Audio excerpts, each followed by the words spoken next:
Oi galera, boa noite, tudo bom?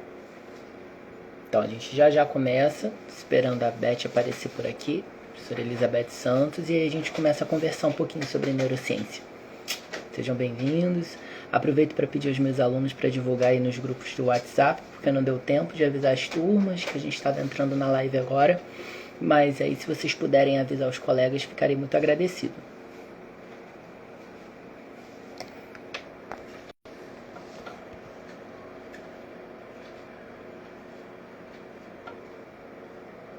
Oi pessoal, boas-vindas.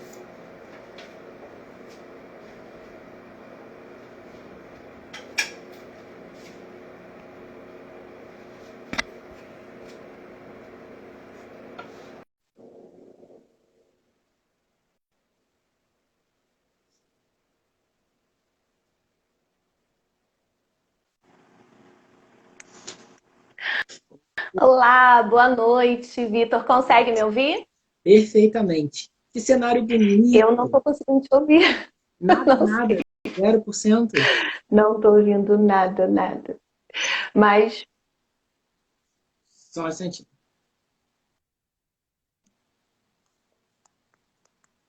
E agora? Um, dois, testando. Alô, som, som. pode ser do meu mecanismo aqui. Deixa eu ver se eu consigo aqui, peraí. Esse seu volume tá on.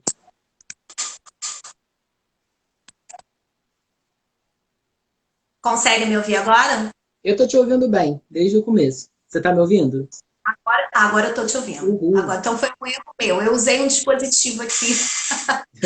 Que bom que você está me ouvindo. Boa noite a todos. Sejam bem-vindos. Obrigada, Vitor, pelo convite. Muitos amigos já estão aqui online. Gratidão de verdade. De verdade, gente. Obrigado. Esse bate-papo inicial, né? Espero que seja a primeira de muitas. Vitor é uma pessoa incrível, maravilhosa, é maravilhoso. E, Vitor, fala um pouquinho de você para quem não te conhece, porque eu sei que tem alguns amigos meus que me perguntaram sobre você, e eu falei que você ia se apresentar. Então, Tá ótimo, Beth. Vou pedir depois para você fazer a mesma coisa, porque tem os meus daqui que também estão querendo, estão doidos para te conhecer. Eu sempre faço propaganda da Beth das neurociências, da Neurobet. Pessoal, eu sou Vitor, para quem não me conhece, sou professor da educação superior na área de psicopedagogia, neurociência. Sou mestre em psicolinguística e hoje sou doutorando em neurociência da linguagem.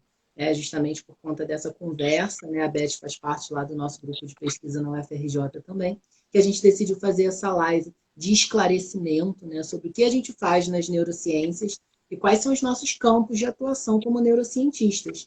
Tem muita gente que fala por aí, oi, eu sou neurocientista. Só que neurocientista é ser um estudioso das neurociências, mas o que o neurocientista faz para viver?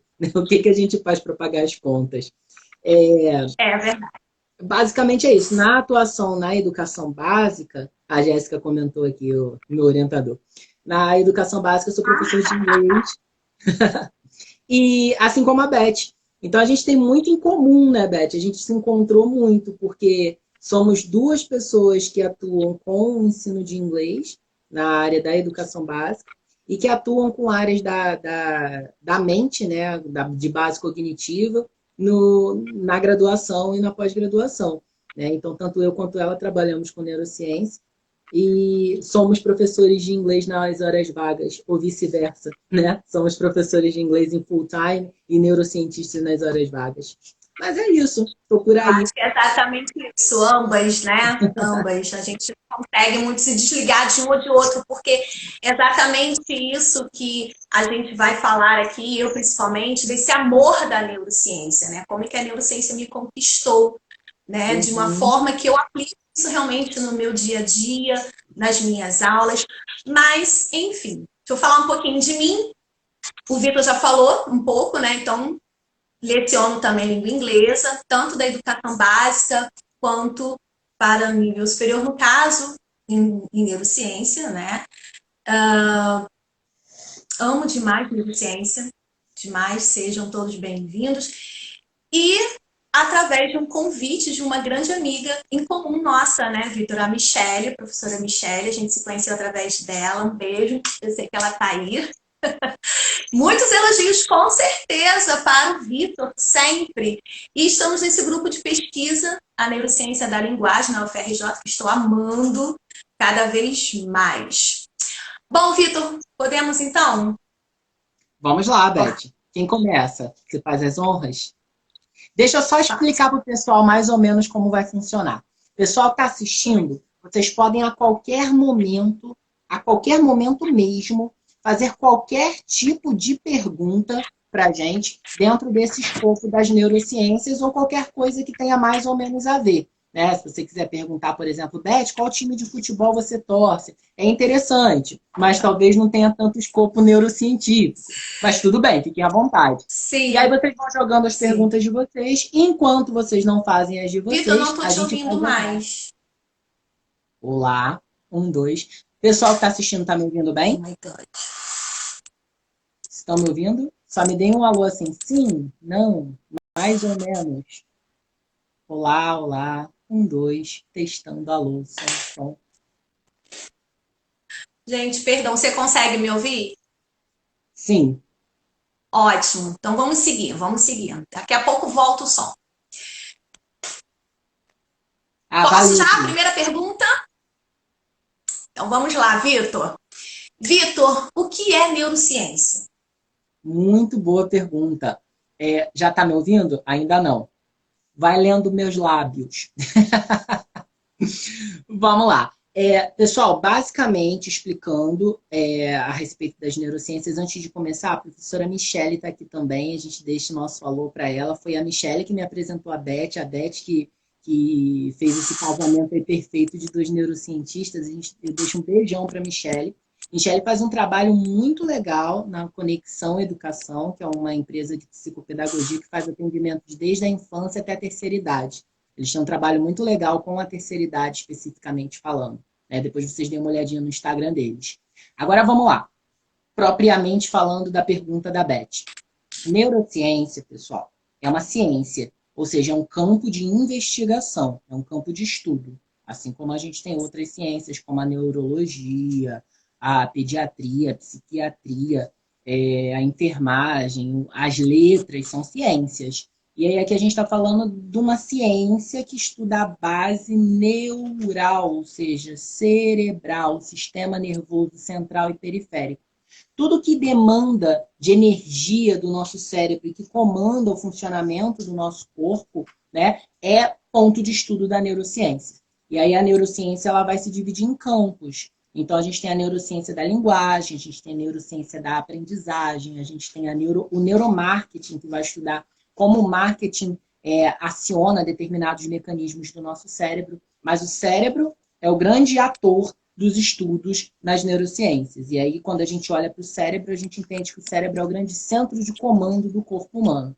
Sendo o grande centro de comando, que dá todas as ordens para o nosso corpo funcionar e armazena todas as informações da nossa memória, entender como o cérebro funciona é muito útil para diversos campos das outras ciências mais, como discurso, publicidade, nas áreas médicas é muito interessante por determinadas debilitações, na área da psicologia, da psiquiatria. Então, neurociência é uma ciência interdisciplinar, definindo assim de forma bem rápida. Beth, tá me ouvindo já? Então, Vitor, eu vou fazer outra pergunta e aí eu vou tentar um outro dispositivo aqui que realmente não sei o que houve aqui, não estou conseguindo ouvir, mas vamos lá. Perfeita a sua definição, né? Eu sei que você explicou muito bem o que é neurociência, mas quais são as áreas? Você está me ouvindo? Quais são as áreas estudadas pelas neurociências? Muito bom. E aí você vai plugando aí para ver se resolve a tua vida. Pessoal, então, as áreas das neurociências são amplas, né? São diversas. As áreas mais estudadas amplamente pelas neurociências começam na área médica. Né? Então, na área médica, nós temos a neurologia. Né? A neurologia foi por onde começaram os estudos neurocientíficos. na história das neurociências, que a gente vai estudar na Masterclass que a gente vai oferecer para vocês no sábado. Inclusive, fica aí o convite, né? Quem daqui da live quiser participar da aula que nós vamos dar no sábado, de 2 às 5 da tarde, vai ser gratuitamente, se inscreva pelo link B de bola, I de igreja, T de tatu, ponto, L de lua, Y de yes, barra aula de neurociência. Por esse link vocês se inscrevem, bit.ly barra aula de neurociência. Lá a gente vai definir com mais detalhes essa história. Mas a história das neurociências começa, né, com algumas investigações na tentativa de entender como é que o cérebro humano e suas áreas, né, lidam com determinados tipos de padrão de comportamento e determinados padrões de atitudes que os seres humanos têm. Algumas vezes isso acontece por acidente, algumas vezes isso acontece por investigação médica, mas essa é a primeira área, né, a neurologia, área médica, né, essa primeira área de investigação, a neurologia. Ela é seguida pela próxima área, obviamente casada com, daqui a pouco a Beth volta, casada com, que é a neuropsiquiatria, ou propriamente psiquiatria, né?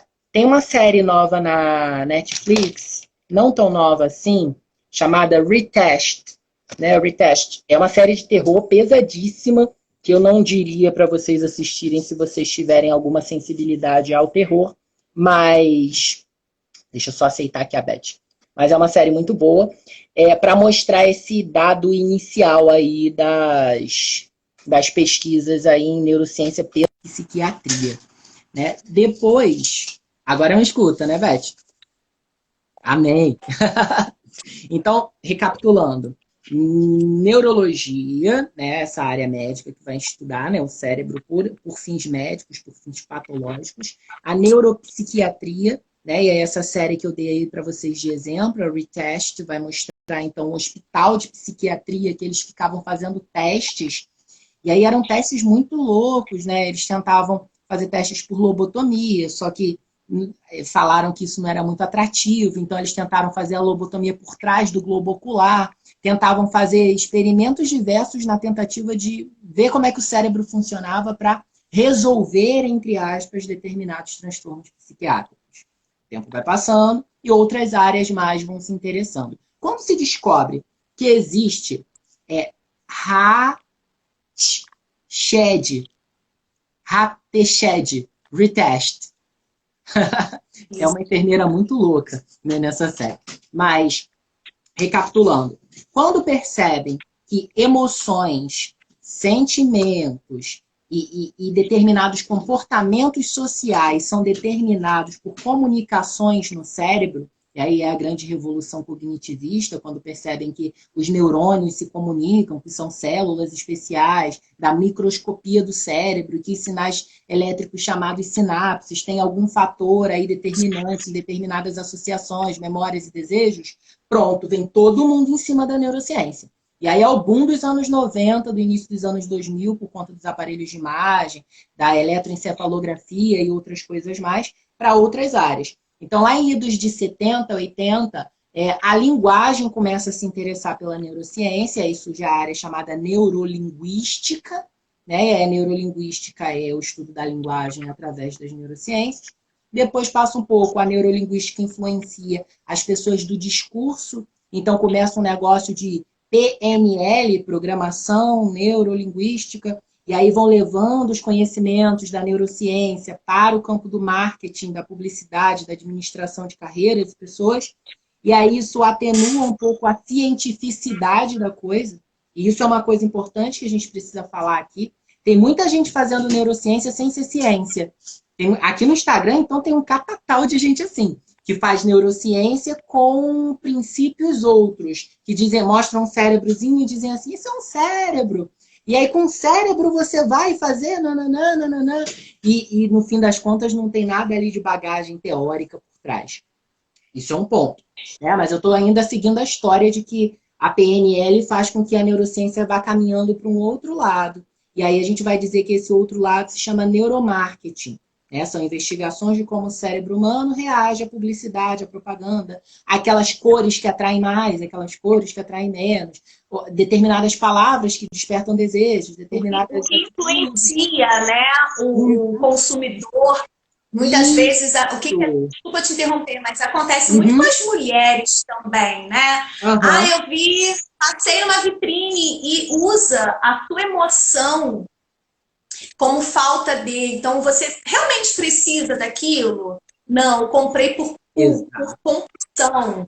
Exatamente. Então, isso, o neuromarketing ele explica bem isso, né? As funções de como atrair o seu consumidor. Perfeito, Beth. Pelos Perfeita, estudos perfeita das contribuição. funções. Uhum, uhum, exatamente. E aí a gente tem aí então a neurociência já caminhando para o marketing, para administração, gestão, publicidade, e a neurociência seguindo ainda no campo da linguagem, mas agora com outro nome, não mais neurolinguística, que a neurolinguística ficou para esses campos da publicidade, mas como neurociência da linguagem. E aí da neurociência da linguagem veio um monte. Aí vem a neurociência da leitura, a neurociência pedagógica, porque quando começa a se estudar linguagem, se percebe que tem muita coisa relacionada ao ensino, né? A neurociência pedagógica, a neurociência readaptativa, que tem a ver com o campo da ortopedia, da traumatologia. Então, olha só quantas neurociências a gente tem. Por isso que a gente diz neurocienciais no plural e não neurociencia no singular, porque são Sim. Me várias. questionaram isso, Vitor, Uhum. meu amigo, só ponto e vírgula, me questionaram isso. Eu falei, bom, quando eu escolhi o nome Amo Neurociência, foi realmente para fazer essa questão da atenção no cérebro, que é Aham. uma das fontes, é uma dos meus estudos neurocientíficos, né? É justamente como funciona essa atenção no cérebro. Eu falei, poxa, que bom, funcionou para você. Né? A ideia realmente foi essa. Então, eu usei um pouquinho dos estudos, exatamente, e também um pouquinho da neuromarketing. Mas, continua, Vitor. Very good. E aí, Beth, já que eu apresentei para o pessoal algumas áreas, porque eu nem disse todas, pessoal, porque são infinitas, Sim, né? Por são exemplo, muitas áreas, sim. a gente tem agora campos de neurociência forense, que é o uso da neurociência para investigações de questões de ordem criminal, né? Então, a gente tem a cada dia novos campos de neurociência surgindo, né? Então, quando a Jéssica pergunta, a neurociência também abrange linguagem, matemática? Abrange, Jéssica. Então, tem estudos dentro da neurociência aplicada à matemática. A gente chama de aplicadas, né? Ciências aplicadas. E aí, assim, em resumo, eu falei já para vocês, neurociência da linguagem, neurociência aplicada ao marketing, neurociência da aprendizagem, neurociência da reabilitação, neurociência aplicada à neurologia, né, a neurociência médica, a neurociência psiquiátrica. Beth, conte para nós. Qual área da neurociência é a cereja do seu bolo, é o que faz seu coração bater mais forte? Pedagógica. Ah, A você é pedagógica. E o que me neurocientista trouxe, educacional.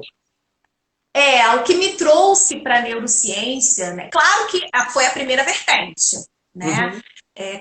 Com as outras vertentes da neurociência, a gente vai se apaixonando cada vez mais. Mas eu queria entender como funcionava, ou como funciona, né, no presente, o mecanismo da aprendizagem no cérebro. Como é que o meu aluno, eu como professora de língua inglesa, ele tem dificuldade de aprender uma língua estrangeira, por exemplo. Isso sempre me incomodou, né? Porque, assim, eu havia dito numa outra live que, por algumas leituras e estudos, o nosso cérebro, ele não sabe em qual país que nós estamos. Né? E como é que funciona essa parte da linguagem? Claro que a gente não vou me aprofundar muito nisso, que de repente é tema para uma próxima live, um próximo estudo, né, Fala no Vitor? curso, Beth. A gente fala no curso.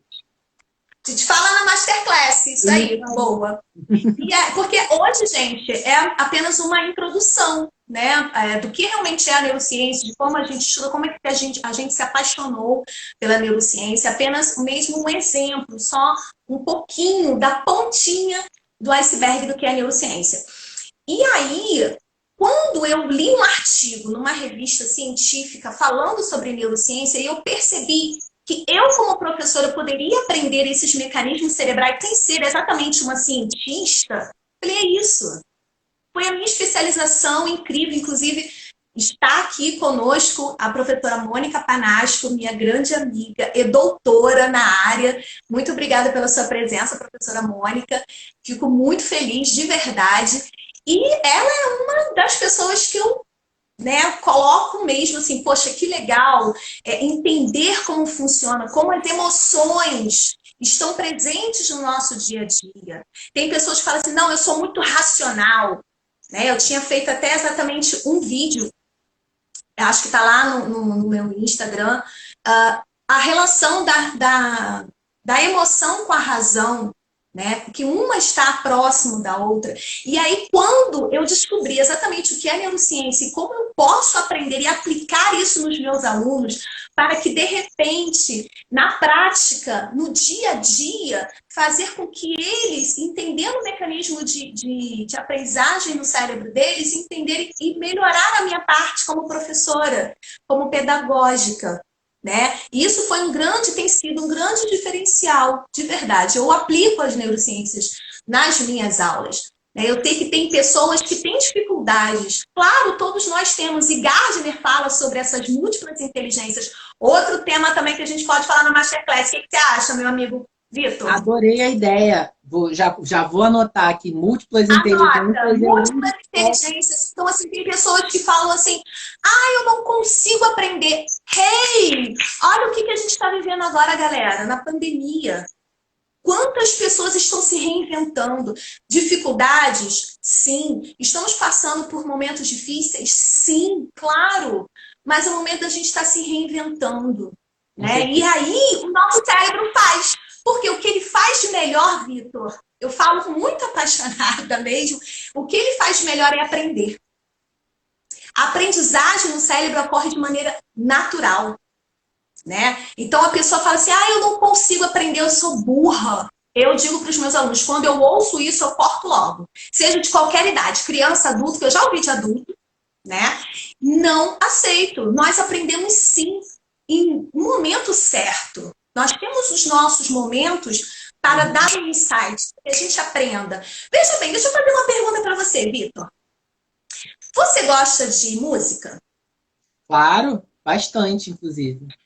Mesmo que seja uma música em inglês que você ouve pela primeira vez, você sabe cantar ela todinha quando ela termina de você ouvir, por exemplo? Claro que não, claro que não.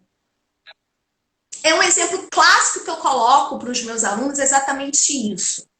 A aprendizagem, ela está ligada à memória. Dois elementos importantes, que é a memória de curto prazo, ou também conhecida como a memória de trabalho, e a memória de longo prazo. Então, esses mecanismos que eu já vou falar um pouco melhor, eles estão ligados. Então, a gente não aprende da primeira vez. Ninguém aprende a dirigir na primeira vez, ninguém aprende a andar de bicicleta na primeira vez, porque a aprendizagem ela está ligada a experiências e vivências, tentativas e erros. É vivência.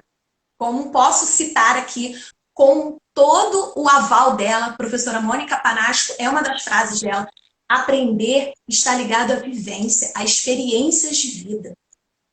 Então, quando a pessoa diz que, eu não vou aprender, ok, já é o primeiro bloqueio, vamos parar. Você consegue sim. Você é capaz de qualquer coisa, de aprender o que você quiser. Basta você querer. Primeira coisa, pensamento positivo, sempre.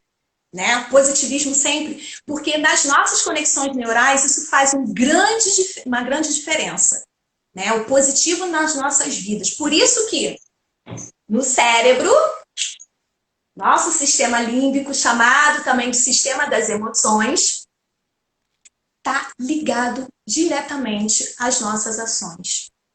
Então, quando a gente fala de cérebro, do cérebro aprender, como funciona isso, Beth? Primeira coisa eu já disse, a gente não ninguém aprende de primeira. Mas olha, o meu filho, ele é autodidata, ele tem, enfim, né, aprende muito rápido. Ok, a aprendizagem dele, o mecanismo é igual para todos. Porém, os circuitos, né, sinapses que acontecem, para esse indivíduo pode ser mais rápido, sim. Mas também não quer dizer que ele aprendeu a primeira vez, pronto, acabou, nunca mais esqueceu. Sabe aquela coisa que quando a gente faz uns testes assim, Vitor? Anota o meu número de telefone. 933455000. Foi. Repete, Vitor. 9345000. Foi. Daqui a 6 minutos, 8 minutos aproximadamente, se eu perguntar de novo para você, talvez você não vai saber responder. Vai falhar. Porque essa informação que chegou para você, através do sentido da audição, eu vou falar já que uma das formas de nós absorvermos essas informações e ter o aprendizado é pelos sentidos, pelos nossos sentidos, ele fica temporário. Ele vai estar na nossa memória de trabalho. Ele vai estar lá na memória de curto prazo. E como é que eu faço, então, para essa informação estar ligada lá na memória de longo prazo para que realmente eu aprenda? Existe um caminho a seguir.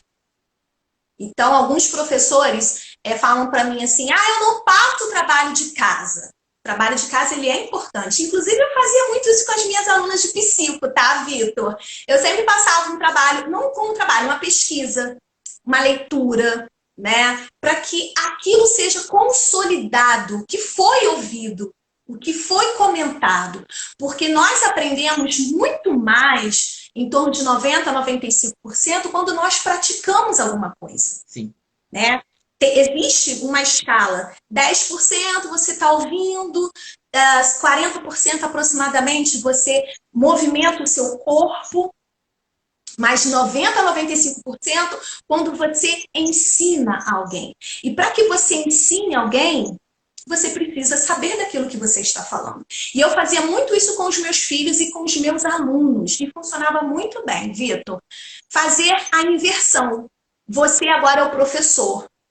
Qual é a temática? Qual é o conteúdo para ser estudado? É isso? Agora você vai me ensinar. Ou, numa aula online, a gente fazer uma aula invertida. Uhum. Nossa, é fantástico. Tem algumas pessoas que ainda... mas não...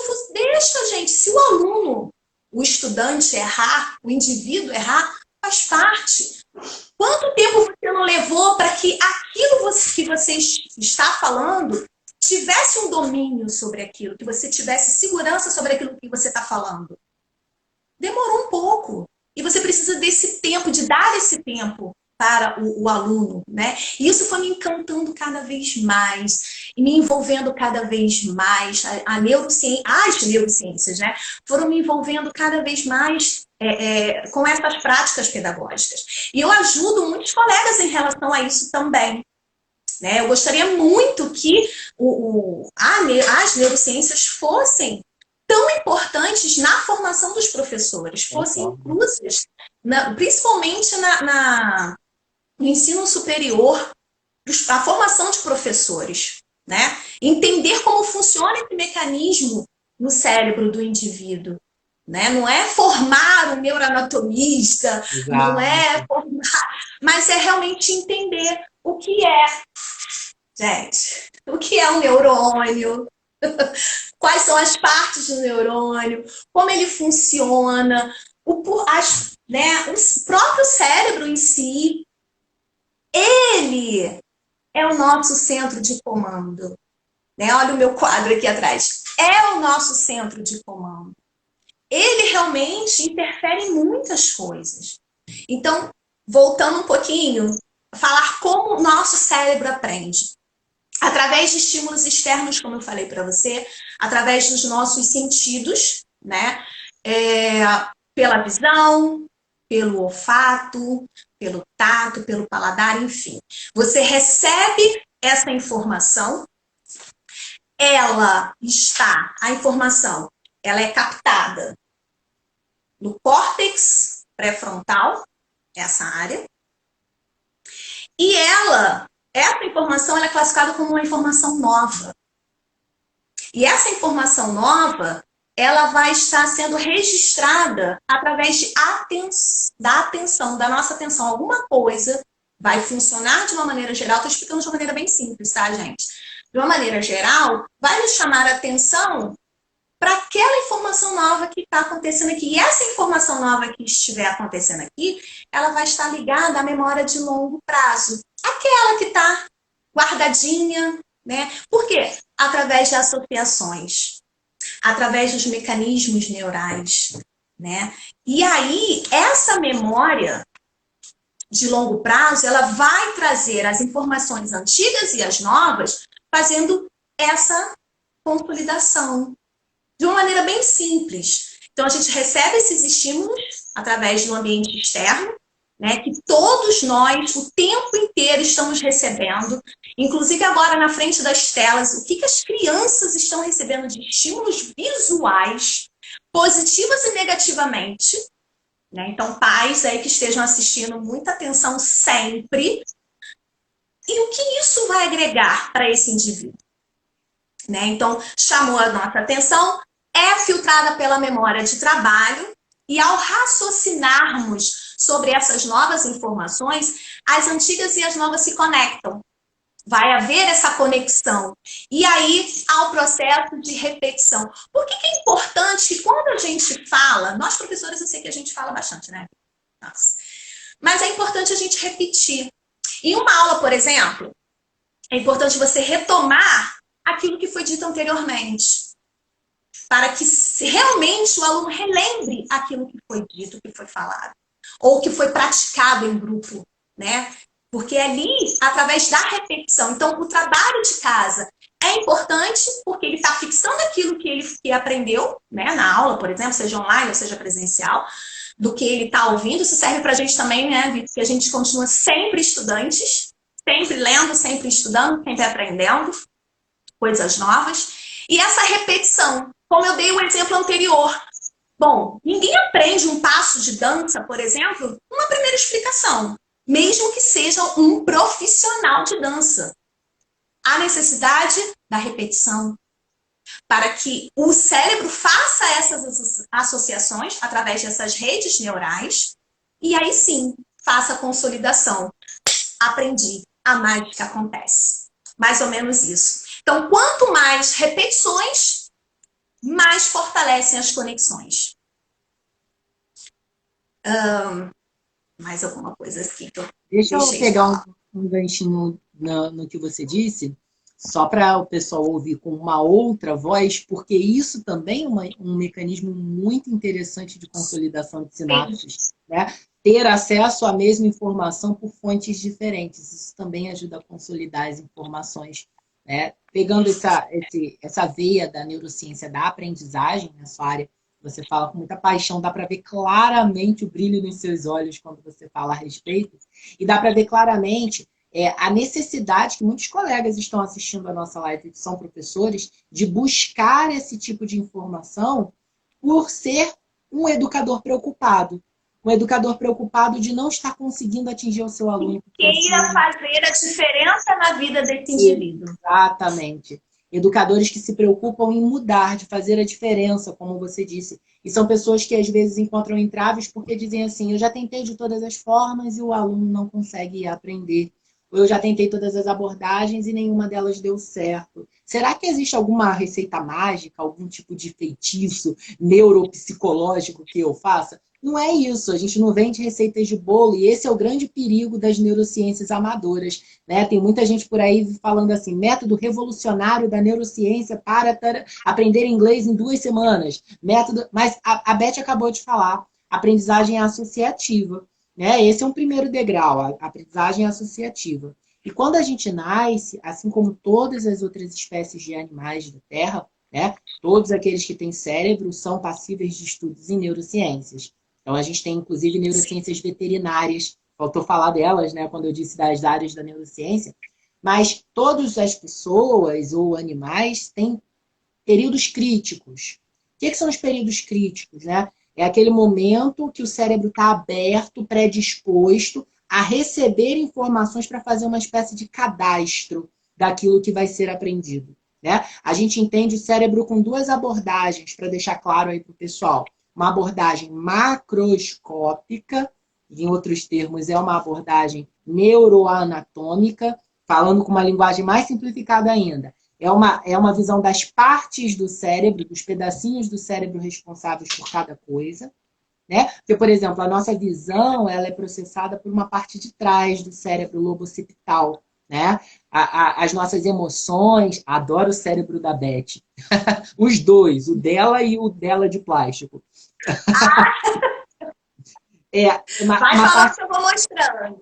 as nossas emoções, os nossos sentimentos dentro do sistema límbico, a nossa racionalidade no córtex pré-frontal, né? Então, a gente tem esses pedacinhos do cérebro que são vistos pela neuroanatomia, né? Então, a gente fala sobre a visão Outra neuroanatômica. paixão também.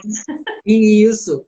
E aí, cada parte do cérebro é responsável por sua coisa. Mas dentro dessas partes, ou por cima, ou por trás, a gente tem os neurônios. Os neurônios são células microscópicas. Aí a gente fala da microscopia do cérebro. Olha o neurônio aí, né? E aí o neurônio tem essa cauda, essa bainha, né? Que estabelece comunicação com outros neurônios. A gente chama isso de essa conexão que existe entre um neurônio e outro, esse sinal elétrico que um neurônio passa para o outro, formando essa sinapse, né? O nome é sinapse,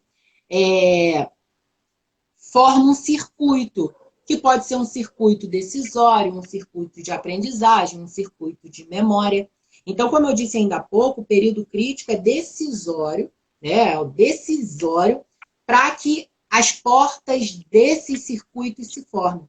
Então, aquela coisa que fala, na infância, quanto mais estímulos uma criança receber, mais fácil ela entende as coisas quando se torna adulto. Quanto mais pessoas falando ao redor de uma criança ela tiver contato, mais eloquente é a fala de um adulto. Todas essas coisas que são faladas não são mentiras, não são falácias. Por quê?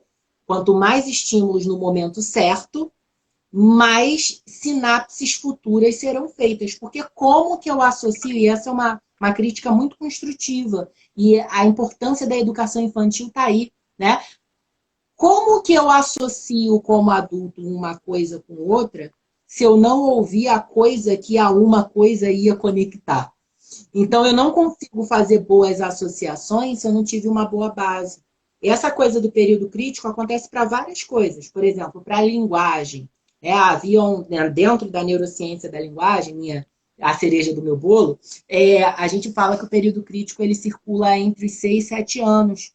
Então, até 6, 7 anos, uma criança exposta a quantidade de linguagem suficiente, ela consegue aprender quantas línguas forem necessárias. Tem a história de um menino, na verdade, é um menino, na Arábia, que ele convivia numa situação de refugiado, e aí ele tinha contato com estrangeiros, e a família, e enfim, e ele tinha 7 línguas maternas, ele falava 7 línguas com perfeição. Não tem teto. Quanto mais estímulos, mais desenvoltura. Então, essas coisas que se falam sobre ensino bilíngue, coisas desse tipo que a gente pode abrir um debate, falar um pouco mais a respeito disso numa live futura, elas têm relação com esse período crítico. Aí fala-se muito período crítico para a linguagem. Já se fizeram testes muito cruéis, esses testes com animais são muito cruéis, mas para tentar fazer um paralelo com a visão, se a gente tem um período crítico para a visão. Não se faz um teste desse com o ser humano por motivos óbvios, porque se a gente testar o período crítico de um ser humano para a visão e não der certo, e a gente descobrir o período crítico, o ser humano vai ficar cego, né? E a gente não quer deixar um ser humano cego, mas fizeram isso com gatinhos, né? E percebeu-se que o lobo occipital dos gatinhos é parecido com o nosso e que conosco também aconteceria algo mais ou menos parecido. E aí deixaram gatinhos que tinham acabado de nascer numa caixa, né, sem nenhum tipo de estímulo visual, e depois tiraram, depois de um certo tempo, se não me engano, 2 horas, esses gatinhos da caixa, e esses gatinhos não conseguiam mais enxergar. Por que que eles não conseguiam enxergar? Porque eles não tinham feito a rede neural por estimulação no período crítico que eles tinham. Então, a gente tem umas deduções, por exemplo, que se a gente não for estimulado visualmente até tanto tempo, a gente não consegue fazer associação para isso. Se a gente não escuta tanto tempo, a gente não consegue fazer associação para aquilo. Se a gente não fala ou escuta pessoas falando, a gente não consegue fazer associações. Então, aprender é associar. Mas eu gosto de pegar um trampolim nesse aprender a associar, que a Beth falou, porque ela usou um termo que a professora Mônica Panasco até confirmou aqui nos comentários. Aprender é associar com emoção, com sentimento. O que permite, o que consente né? Consentimento, que permite, que consente.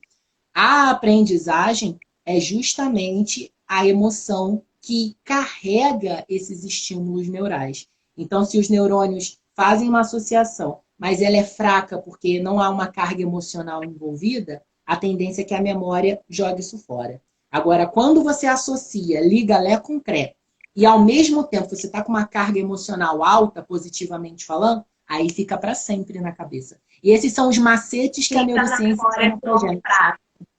Exato, Beth. São os macetes que a neurociência ensina para a gente como professor, né? E isso são resultados de estudos aí muito detalhados e aí de aprofundamento e discussão aí muito grande. E isso é para a educação. Se a gente pensar em outras áreas, como psiquiatria, marketing e tantas outras, a gente vê outras N muitas contribuições. Principalmente essa coisa de associar e emocionar. Se você perceber, o marketing faz isso sempre, né? Ele associa coisas com emoções que sentimos. E aí fica para sempre. Imagem, tamanho de imagem, de fonte, cores que nos seduzem, cheiro, né?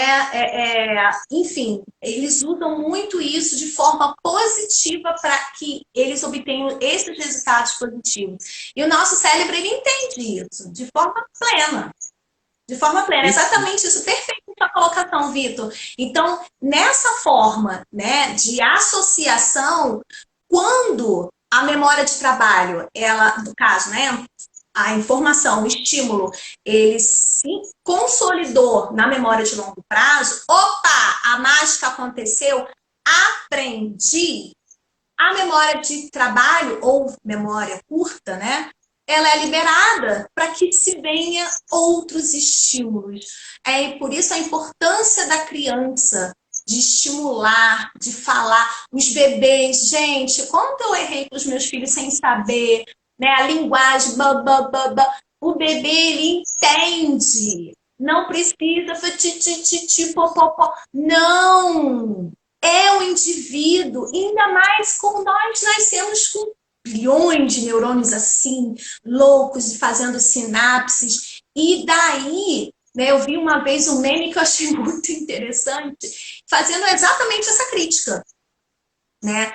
Tipo, o bebê ouvindo e vendo a tia falando, nossa, o que ela tá falando? Ela tá louca. Só porque um indivíduo menor, né, uma criança, é que ele não vai entender. Ele entende sim. Thaís está perguntando por que ocorre a ausência de emoções em psicopatas. Olha, Thaís, muito boa essa pergunta. Porque ele tem uma falha. O psicopata, ele não sente essa emoção por uma falha que a gente pode falar numa próxima live, né, Vitor? A gente pode falar sobre psicopatia. Uma gotinha de interesse, né? O sistema límbico tem uma relação muito forte com isso. O sistema límbico tem uma relação muito forte com isso. A Beth vai apontar aí. E aí, a gente vai dar mais detalhes sobre a mente macroscópica e microscópica do psicopata na Masterclass de sábado. Então, sábado, 2 horas. Não deixe de assistir, Thaís, porque a gente vai dar detalhes sobre isso. Né? Para assistir. Já se inscreveu no link? Vitor colocou o link, galera, se inscrevam. A Masterclass é gratuita. A gente não vai nada, a gente quer compartilhar um pouco dos nossos conhecimentos com vocês. E quem gosta das neurociências, vem aprender um pouquinho com a gente. Não é perda de tempo, não. Pode ter certeza. bit.ly/aula de neurociência. Né? bit.ly/aula de neurociência. Não deixem de fazer a inscrição, porque é isso que vai garantir que vocês recebam o link para participarem no sábado. Né? A gente vai fazer um grupinho no WhatsApp para mandar o material. Com direito à certificação, né, Vitor? Isso. A gente não pode esquecer da certificação. Né? A ideia da Masterclass é muito boa, né? Que é abordar com mais aprofundamento esses temas que não dá tempo da gente falar com tanto detalhe aqui no Instagram por conta do tempo da live.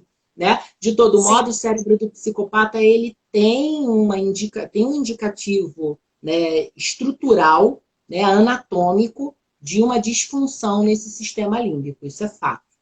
certo? E aí, mais detalhes a gente discute na Masterclass. Tem mais pergunta, né? Como funciona Tem. o pensar em Não, uma outra língua? tem uma antes. Nossas Sim, referências como adultos são feitas a partir de memórias da infância. Tá ligado? sim, sim. Sim. Né? É claro que a gente não lembra do quando nós tínhamos 3 anos de idade, por exemplo, quando nós tínhamos 5, mas eu lembro de alguns flashes, algumas situações que eu vivi. Por isso que eu falei que a aprendizagem ela está ligada a experiências e vivências, tentativas e erros, anota aí. A aprendizagem está ligada a vivências, experiências de vida, tentativas e erros. E eu lembro de algumas situações que eu vivi na infância. Não tudo, na infância, na adolescência, em alguns momentos, porque estão registradas na minha memória de longo prazo. Né? Mas isso pode, sim, pode influenciar, sim. Jéssica, que a Jéssica é suco de fruta, só pra gente ter uma legenda. Tá bom. Jéssica, a gente vai. Sabe aquelas bonequinhas russas? Eu costumo explicar assim, que é uma dentro da outra. A gente hoje chega a uma determinada conclusão por causa de uma associação feita com uma associação feita, de uma associação feita, de uma associação feita na infância. Então, é a associação da associação da associação da associação. Quanto mais associações a gente cria, né, mais ligações a gente cria, igual aquele quadrinho do FBI, que vai, fulano é o criminoso, que leva para não sei para onde. Quanto mais associações a gente cria ao longo da nossa vida, mais fluida é a nossa capacidade de processar informações dadas para gente, conceitos e coisas desse tipo. Quanto mais relações a gente vai... Então, sim, né, as nossas referências como adulto têm parte dessas associações advindas das primeiras associações feitas na infância. É ótimo. Depois da Jéssica, tem aquela que eu ia ler, né? Como funciona o pensar em outras línguas. Porque percebo que a forma de pensar em inglês é diferente quando penso em português. Muito legal essa pergunta. Quer falar, Beth? Pode falar, pode falar. Porque é meu xodó. Eu estudo bastante. Eu Eu sei. estudo bastante Pode falar, sem problema. neurociência da linguagem. Né? A minha área de aprofundamento é bilinguismo, propriamente dito. Né? Então, no mestrado, eu tentei estudar como que a psicologia explicava o processamento da linguagem na mente do aprendiz de inglês brasileiro. E no doutorado, agora, eu estou buscando como que as sinapses acontecem no cérebro do aprendiz brasileiro de inglês. A ideia é continuar investigando a mesma coisa, só que agora em nível cérebro. E aí, a resposta que eu tenho para você é: tem um texto clássico, e eu vou deixar isso aí como sugestão para você, de uma autora chamada Eva Fernandes, Fernandes com Z no final, que chama Duas Mentes em um Só Cérebro. Como funciona o processamento bilíngue. E aí, esse duas mentes em um só cérebro tem um ponto de interrogação. Porque, na verdade, tem duas teorias. Tem a teoria da gramática associativa, que diz que, de fato, a gente pensa no idioma e pensa no outro idioma, e a gente tem correntes para essas. E tem uma que é muito mais fortemente defendida, que é a teoria da interlíngua, que muita gente já ouviu falar. Né? O que é interlíngua? A gente aprende por associação, foi isso que a gente acabou de dizer. Então, quando a gente aprende uma língua estrangeira, a gente vai associar com as memórias que a gente já tem. Então, a gente não cria uma nova mente, another mind. A gente não cria uma outra mente para entender a coisa. A gente, na verdade, associa com o que a gente já tem. Então, por exemplo, quando eu penso em falar em inglês, eu não estou pensando nem em inglês nem em português. Eu estou pensando num código de comunicação que é inacessível, porque é inconsciente.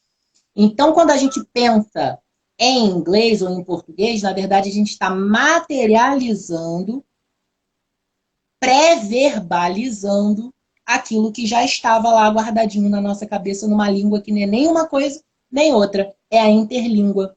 Então, a interlíngua é algo flutuante que fica transitando entre a sua materna e a sua estrangeira, e é uma salada. Quanto mais línguas estrangeiras você tiver, mais misturada é essa interlíngua, e não acontece, como muitos dizem, a confusão de um idioma com o outro. O que acontece é a transferência de regras que são muito afetivas para você.